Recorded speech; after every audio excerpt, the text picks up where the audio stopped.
Hi guys, welcome back to Chess Damatio. So on this video, we will tackle about a decision game which is a tie break between Maxim and Duda on the World Chess Blitz Championship 2021. So here, Maxim Bashir Lagrabe is the white pieces and Jan Christophe Duda is the black pieces, and they go for an opening which is e4, e5, net f3, net c6, bishop d5, the Roy Lopez opening, and still entering into the main line of a6, bishop a4, net f6, and here white simply castle on the king side.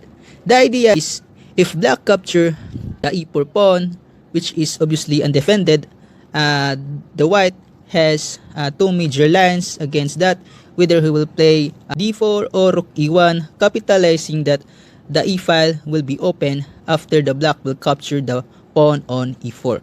But here black plays bishop e7 and tries to vacate the f8 square so that he can castle, and also blocking the e file in a long term. So d3, so shall see that because the e file is now blocked with the bishop, it's time to white now to defend his undefended pawn on e4.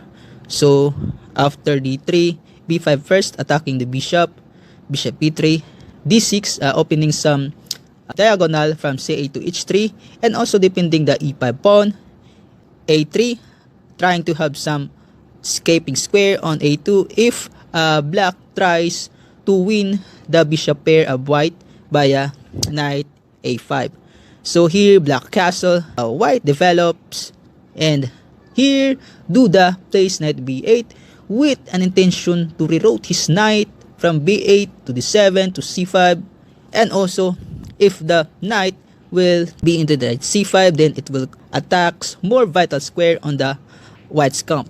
So here Maxim just go for his development, and after knight e7, a4. So this idea of e4 is trying to capture the b5 pawn because the black cannot capture with 8x b5 after 8x b5 because his rook on a8 is undefended. So Duda save his pawn and attack the knight.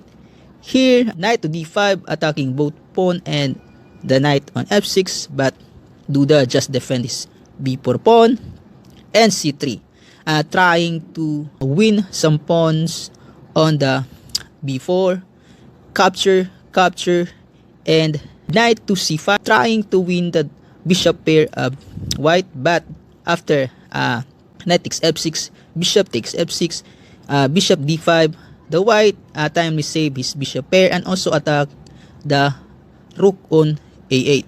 And after here black plays rook e7, then now Maxim completes now his development because he already connects now his two rooks.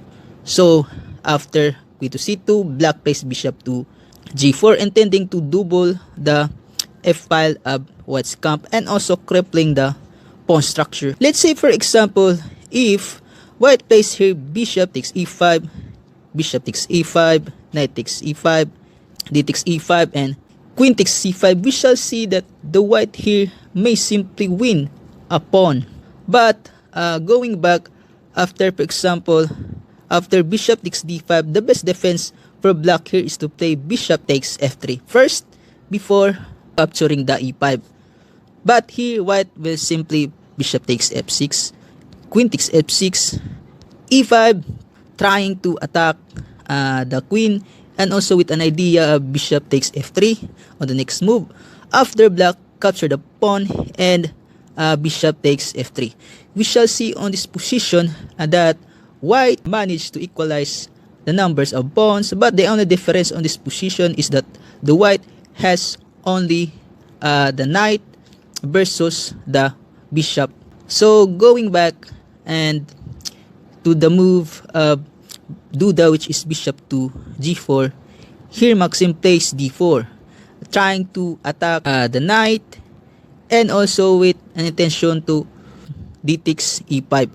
Here Duda plays e takes d4, knight takes d4, bishop to d7 for Duda.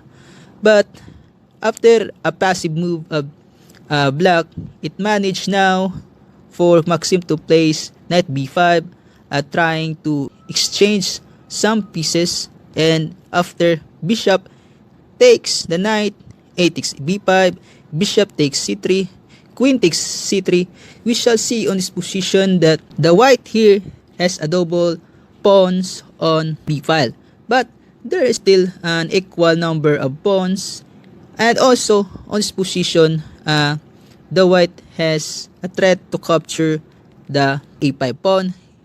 Here Duda save his e5 pawn, and queen to e3, rook b8 attacking the b5, defending the b5, queen move to b6. Here rook a d1 of Maxim is trying to pressure the d6 pawn.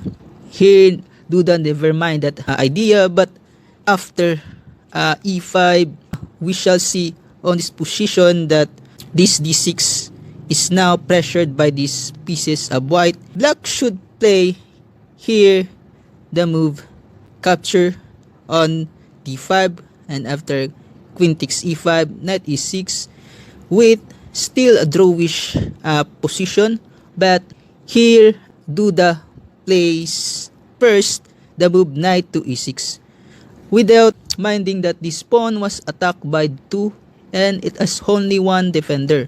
So after a capture of queen first, recapture, capture on d6, capture, and rook takes to d6, we shall see that the white now is a pawn up. Here Duda plays a3 and p takes a3, rook takes a3, and here g3 first, so that the king has a loop square and he may now release this rook to move it somewhere, and the black still makes some loop square, rook moves and then retreat, and then supporting this pass pawn, trying to have some tricks that, for example, after takes here, recapture, then the rook of b1 will be target on the next move.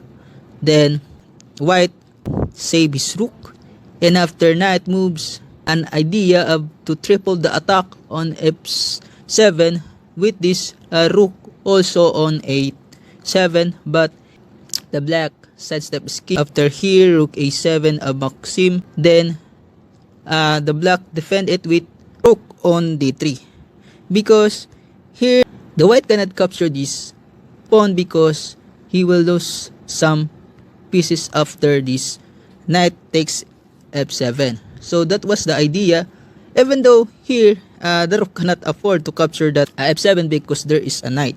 So going back after rook d3 for Duda, here white plays king g2, and after king to g7, and then attack the rook, and an exchange of rooks on d7, king f6, pawn push, knight to e6, pawn move. So we shall see that this pawn will decide the game. So pawn move, capture, a simplification, then escape for that danger, and after h5, king f3, f5, h4, and attack on the rook, but rook h7 after she takes h4, she takes h4, king e5, king a3, rook d8. The white wins again a pawn, and after rook to d5, blacks resign because he cannot afford to lose again a pawn, and having with white two pass pawn. So I hope you enjoyed this video, and please don't forget to subscribe.